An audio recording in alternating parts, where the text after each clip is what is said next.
Bonjour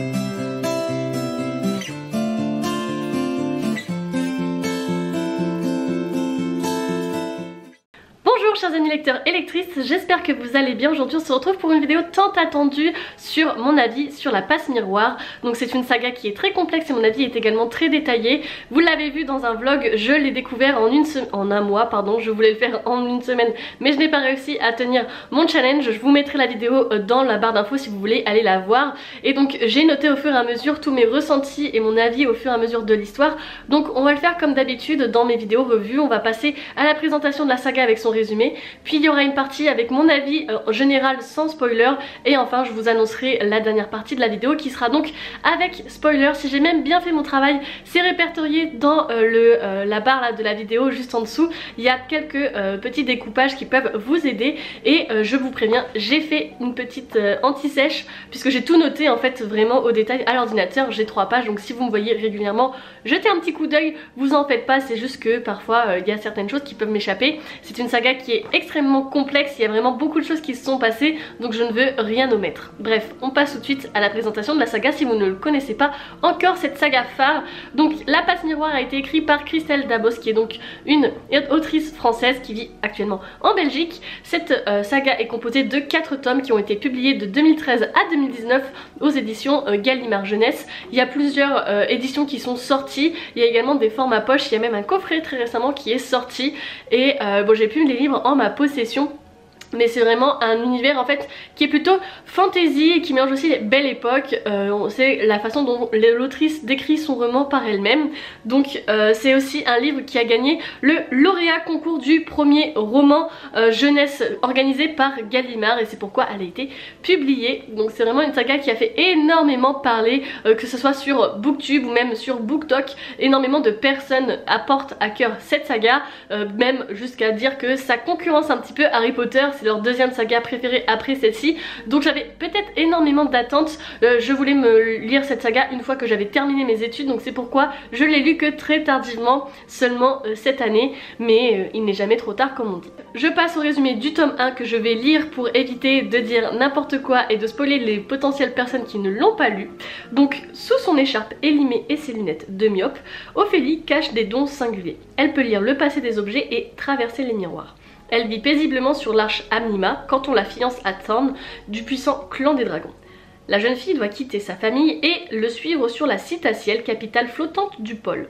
À quelle fin est-elle été choisie?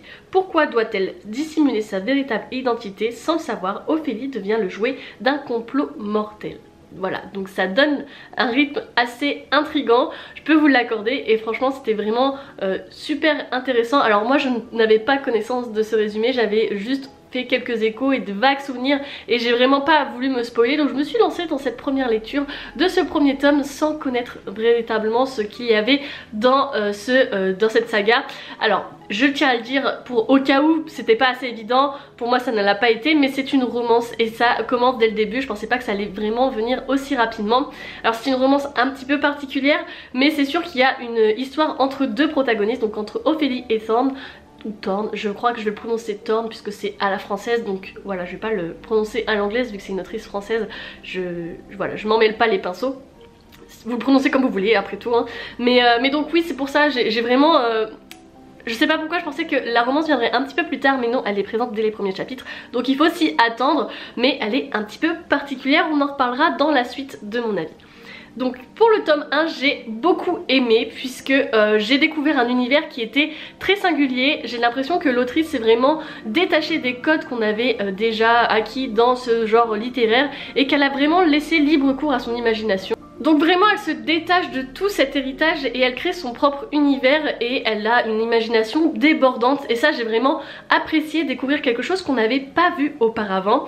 On voyage en fait dans un grand bain inconnu où vraiment il n'y a aucune limite et on est prêt à découvrir un univers qui est complètement, pas aux antipodes de ce qu'on connaît, mais en tout cas qui est très novateur. Dès le début je me suis reconnue en Ophélie et j'ai apprécié puisqu'il y avait un lien évident avec l'histoire et vous le savez, je suis enseignante en histoire-géographie, donc forcément ça m'a énormément plu. Le fait qu'elle puisse lire les objets du passé et d'autant plus que son caractère est de nature très curieuse, elle s'interroge sur beaucoup de choses et elle cherche vraiment les archives, etc. Donc dès les premiers chapitres j'ai été convaincue et je me suis reconnue en elle.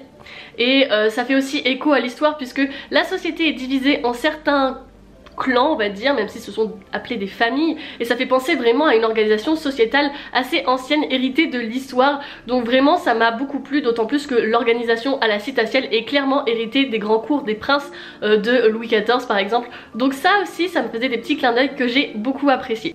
Et puis les mariages par alliance également, c'est très commun dans l'histoire, donc pour des alliances politiques ou peu importe. Et là dès le début on le sait très bien que Ophélie et Thorn vont devoir se marier, pas par choix mais par obligation. Donc pareil, ça fait vraiment écho à ce qu'on a pu entendre dans l'histoire déjà auparavant. Et ça laisse donc penser qu'il va y avoir des histoires assez intéressantes autour de ça. Il y avait beaucoup de choses positives dès le début qui m'ont beaucoup plu, qui m'ont beaucoup charmé. J'ai vraiment été happée par cet univers et j'ai vraiment eu beaucoup d'intrigues et comment dire... Comment j'ai formulé ça? Ça m'a fait vibrer, voilà, c'est ce que j'ai ressenti dès le début.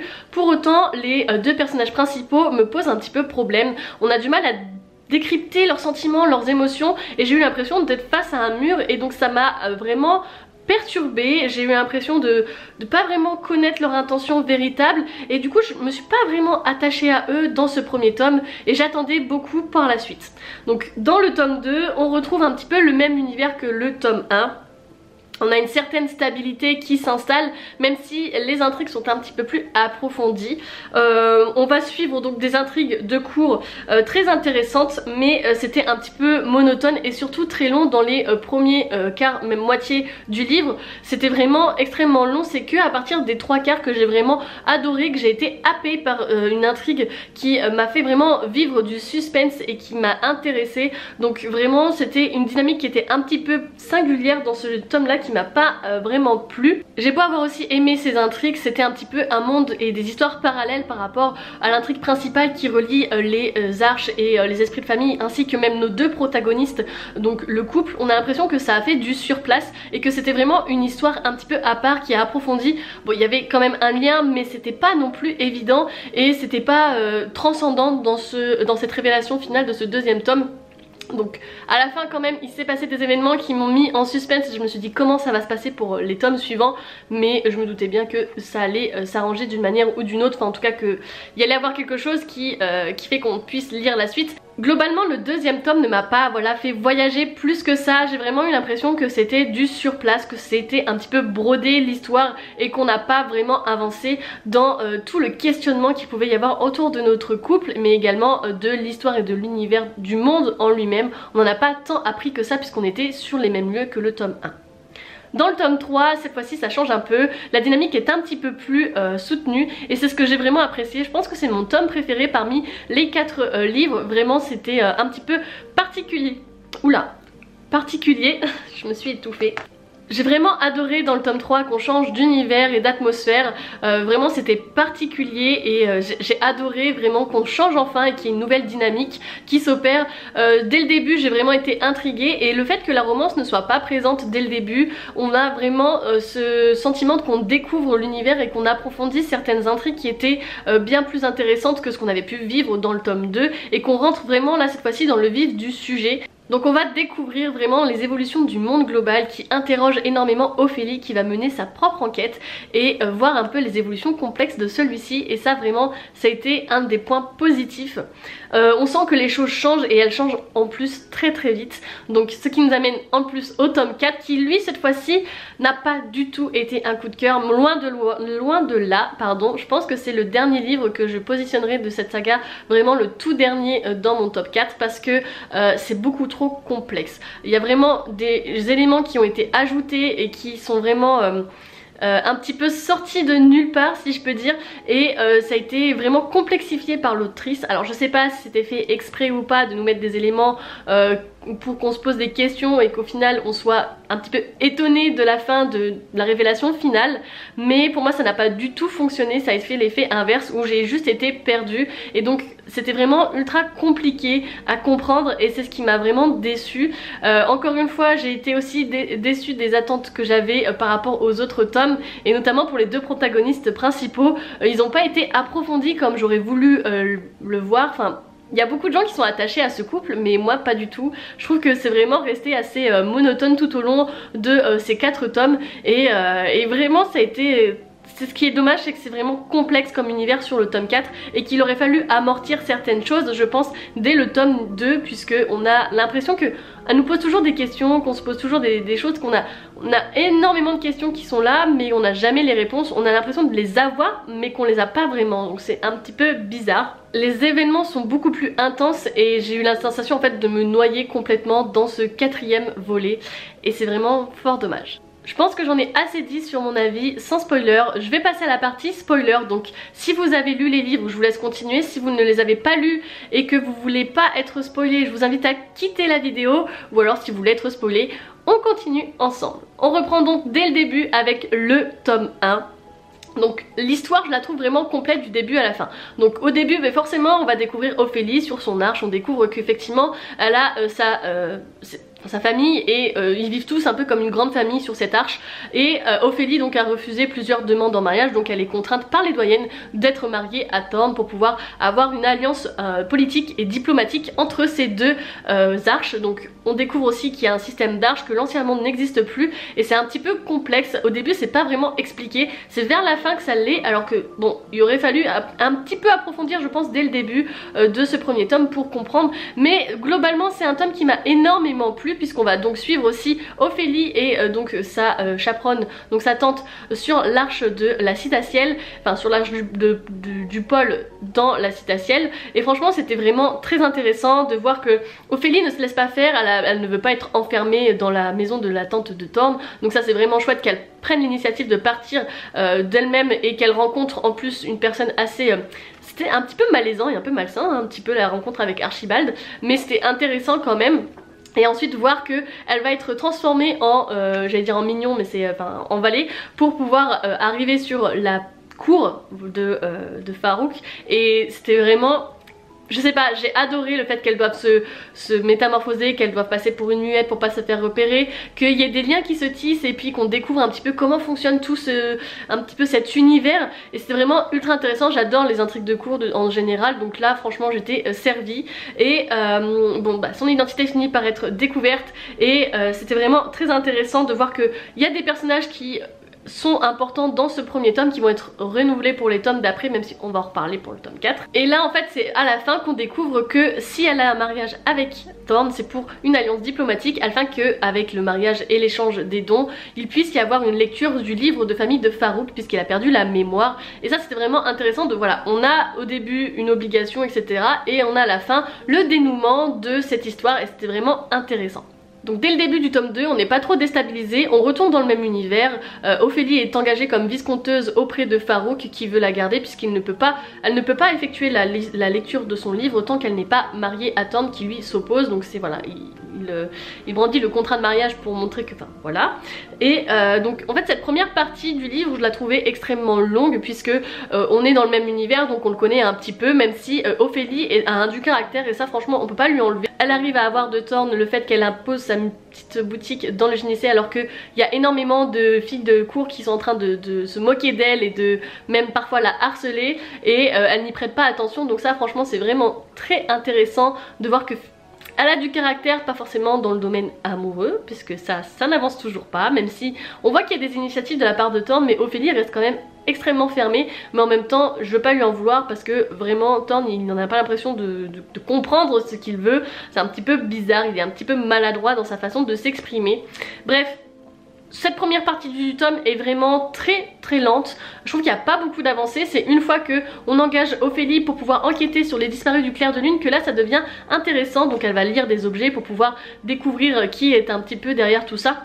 Et ça s'accélère avec la disparition de Archibald puisqu'elle a 24 heures pour le retrouver et donc là il va y avoir une enquête, mais elle est quand même pendant un temps éloignée de ce qui se passe à la cour puisqu'elle est envoyée au sanatorium avec la tante de Thorn qui va donc accoucher et donc là ça va complexifier les choses. Il y a tout un truc qui se fait aussi avec Madame Hildegarde, enfin vous voyez, et en fait il y a plein de petites histoires qui se mettent, qui nous éloignent de la trame principale, de ce qui se passe autour, enfin c'est un petit peu compliqué et donc c'est pour ça que je trouvais que c'était un petit peu mal amené, mais ça va encore. Elle finit par découvrir que les disparus du clair de lune sont donc au Imaginoir de Cunégonde, qui elle aussi était introduit plus tôt dans le livre, qui était un petit peu bizarre, enfin c'était complexe de comprendre, enfin j'avais pas du tout compris tout ce qui se passait. On découvre que donc c'est le baron Melchior qui a fait ceci, mais Thorn arrive à récupérer Ophélie avant qu'il ne l'agresse, même si finalement il va pas respecter sa proposition et il déclenche une illusion mortelle pour Ophélie, donc Thorn va sortir ses griffes évidemment et donc va le tuer. Thorn va donc être enfermé pour avoir un procès. Et il est condamné à la privation de ses dons, sauf que Ophélie va se battre pour qu'il puisse pouvoir les garder et donc respecter les contrats du mariage. Elle propose de faire une lecture à Farouk. Donc elle a quand même du caractère, encore une fois ça le montre. C'est pas concluant, il lui demande donc de se marier avec Thorn et franchement c'est tellement dommage de ne pas avoir un beau mariage. Je m'attendais à quelque chose en grande pompe, enfin c'était quelque chose de... Je pensais pas du tout que ça allait terminer dans une cellule de prison, voilà. L'intervention de Dieu c'est waouh, un petit peu inattendu en fait. On se dit mais qu'est-ce qu'il fait là? C'est qui cette personne, etc. Bah forcément la conversation est un petit peu tumultueuse, il se passe beaucoup de choses et bref. Au final, Thorn décide de s'échapper grâce à son échange de dons puisqu'il a réussi à être passe-miroir mais pas liseur. Donc c'est un petit peu complexe et là on se dit qu'est-ce qui va se passer pour la suite, puisque là c'est vraiment la grande question, on va se dire waouh, enfin voilà, on reste un petit peu sur le cul en mode ça se complexifie quand même pas mal. Le tome 3, donc mon livre préféré, il commence par un bond un petit peu temporel puisqu'on retrouve Ophélie qui est donc sur son arche puisque depuis que Thorn a disparu, elle ne sait pas trop quoi faire, elle est surveillée par les doyennes, donc on se demande pourquoi elle est surveillée par les doyennes, surtout qu'elle se pose beaucoup de questions, elle découvre que des archives ont été détruites, qu'il y a quelque chose qui est caché et elle veut le découvrir, qui est en rapport avec l'ancien monde, et au milieu d'une fête elle trouve Archibald qui va l'amener dans une rose des vents, donc qui va lui proposer de revenir pour pouvoir découvrir, enfin essayer de chercher Madame Hildegarde qui se cache sur Arcanter et qui est un endroit important avec des pouvoirs où on peut se cacher justement des pouvoirs de Dieu, mais Ophélie refuse et elle veut aller sur l'arche de Babel et j'ai adoré découvrir cette arche assez singulière et unique où toutes les populations se mélangent. C'est assez cosmopolite même s'il y a des hiérarchies dans la société, c'est un petit peu bon après ça c'est un petit peu en cohérence avec ce qui a pu se passer dans certaines sociétés, qui se passe encore avec certaines sociétés. Bref, je m'éloigne. Mais après, donc quand Ophélie arrive à intégrer les virtuoses et qu'elle est donc dans la maison d'Hélène et Pollux là, tout l'univers avec, bon forcément la bibliothèque ça me plaît énormément, les archives également, mais le fait qu'il y ait des transcendiums, des salons d'en haut etc, je trouvais que c'était vraiment intéressant que voilà, on s'affranchit de toutes les constructions qu'il y a pu avoir avant et on se les approprie, on les change complètement. C'est ultra intéressant et c'est aussi à ce moment là que du coup on voit que ça se complexifie, qu'il y a certains éléments qui sont apportés mais qui nous apportent rien, enfin on sait que il y a beaucoup de choses qui sont empilées, beaucoup de connaissances. On sait par exemple que les cyclopes s'occupent de la gravité, je crois, enfin voilà par exemple, et au final il n'y a aucune importance par la suite dans l'histoire et donc c'est amené pour complexifier un petit peu la situation. Là on se rend compte qu'on se détache aussi par conséquent de l'intrigue qu'il y avait autour de Ophélie et Thorn, qui était donc le mariage etc, les alliances politiques, et qu'on rentre dans un univers tellement plus complexe et global sur le monde qui les entoure et qui a été créé. Ils vont donc mener l'enquête, je dis ils vont puisque au milieu du livre on découvre que Ophélie en fait va rencontrer Sir Henry le grand, l'ultime, qui s'occupe de toute les recherches dans, je sais plus comment ça s'appelle, dans cet endroit, et on découvre que Sir Henry est nul autre que Thorn, qui va donc lui confier que il est là grâce aux généalogistes qui lui ont confié une mission, retrouver un livre justement sur la création du monde pour pouvoir s'emparer des pouvoirs de Dieu. Voilà, donc on découvre que ça a lien avec la double identité que Ophélie a prise, qui est Eulalie, et là on se demande qui est Dieu, est-ce que c'est Eulalie ou pas, et là il y a vraiment quelque chose de très complexe qui se met en place. On a l'impression qu'elle est divisée entre deux entités, Eulalie, enfin Ophélie du coup, et c'est intéressant, et là vraiment il y a beaucoup de questions qui se posent et qui nous mènent à lire le tome 4 pour pouvoir avoir des réponses, mais ce tome 4 est beaucoup trop compliqué.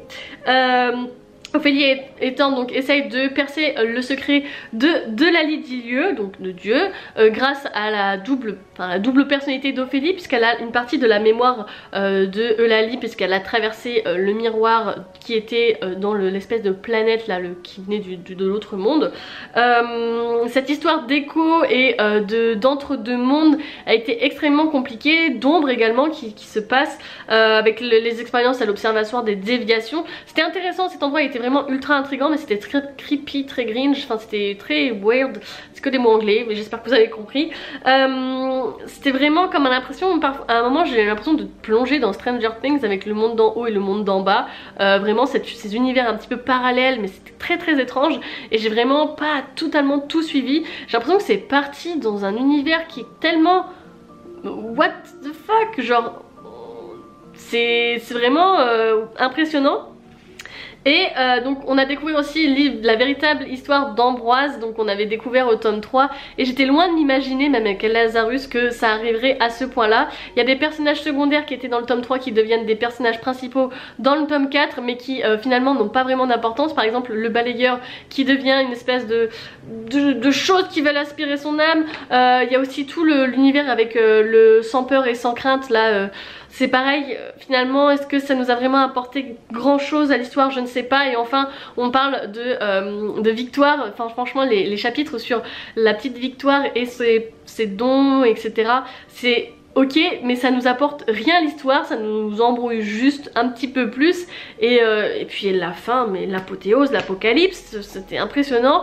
Dans ce livre encore, on n'a pas réussi à avoir cette romance, en tout cas moi, les attendus de cette romance n'ont pas été comblés. J'ai pas réussi à trouver vraiment un amour charnel entre les deux et à m'attacher plus que ça aux personnages. J'ai eu un moment, une petite scène attendrissante quand ils étaient sur cette arche un petit peu perdue, un petit peu nouvelle, où ils découvraient, on a l'impression qu'en fait ils venaient de vivre la fin du monde et qu'ils sont en train de redécouvrir comme une île perdue. Et c'était un petit peu particulier, c'était vraiment un monde à part. Finalement la mort de Thorn ne m'a pas plus affectée que ça, puisque je n'ai pas été attachée profondément à ces personnages. Beaucoup de personnes ont été aussi frustrées par la fin de cette histoire, qui considèrent comme une fin ouverte, puisque on ne sait pas vraiment si Thorn est vivant ou enfin en tout cas ça laisse place à l'interprétation. Pour ma part non, il est mort, c'est tout, point final. Elle pense à lui, ok, il y a peut-être la possibilité d'avoir un monde qui peut s'ouvrir avec le monde d'en dessous, on sait qu'il est présent aux côtés d'elle, etc., mais que ça ne se reproduira pas. Enfin voilà, c'est vraiment une saga qui est extrêmement complexe, qui a vraiment beaucoup de potentiel et je pense que soit ça passe soit ça casse, et pour ma part ça ne l'a pas été du tout. Ça n'a pas été un vraiment coup de cœur, c'est vraiment une lecture qui... j'avais peut-être trop d'attentes, je ne sais pas, mais c'était vraiment très compliqué. Je la conseillerais pas aux plus jeunes, vraiment je pense que c'est plus destiné à des adultes qui ont déjà lu des livres et notamment de la fantasy, puisque c'est quand même très complexe et l'écriture, le style d'écriture est assez mature. Ça c'était un point positif, mais du coup qui n'aide pas non plus à la compréhension parfois de certaines choses, surtout pour les plus jeunes. Donc c'est pour ça que je la conseille à un public déjà assez expérimenté dans les lectures. Et voilà, donc je suis déçue de ne pas avoir eu de coup de cœur. C'est une lecture que j'ai lue mais que je ne relirai pas pour être honnête, puisque c'est trop compliqué pour moi, il y a trop d'univers. Enfin voilà, je me suis pas retrouvée dans un espace qui me réconforte, qui me fait vraiment me sentir bien comme j'ai pu le ressentir dans Harry Potter, dans Divergente par exemple, où j'ai pu m'identifier vraiment réellement aux personnages et aux univers qu'il pouvait y avoir qui avaient été développés. Donc c'est vraiment un gros... Je suis triste de ne pas avoir eu ce coup de cœur, mais voilà, je suis aussi contente de voir que j'ai pu me détacher un petit peu des regards extérieurs et d'être un petit peu... j'ai l'impression d'être un ovni aussi, puisque du coup je ne partage pas le même avis que tout le monde, mais voilà, j'ai pris cette certaine distance et c'est peut-être pas plus mal. Voilà, je sais pas trop comment terminer cette vidéo. Je sais que beaucoup ont adoré cette saga et s'il vous plaît, par respect avec moi, mettez des commentaires qui sont indulgents, ne soyez pas irrespectueux, chacun a un avis différent. Je peux concevoir que des personnes ont adoré cet univers, il faut aussi accepter qu'on ne puisse pas avoir un coup de cœur sur cette saga également. Enfin voilà. Enfin voilà, je vais pas m'attarder plus longtemps puisque je sais que cette vidéo va être assez longue. Je vous remercie de m'avoir écouté, n'hésitez pas à me partager également vos avis dans les commentaires et surtout attention si vous mettez des spoilers, prévenez pour au cas où si les personnes n'ont pas encore lu la saga. Enfin bref, je vous remercie pour votre soutien, n'hésitez pas à rejoindre la chaîne si ce n'est pas fait et un petit pouce en l'air pour le soutien, ça fait toujours plaisir. On se retrouve donc la semaine prochaine pour une nouvelle vidéo sur la chaîne. Ciao ciao!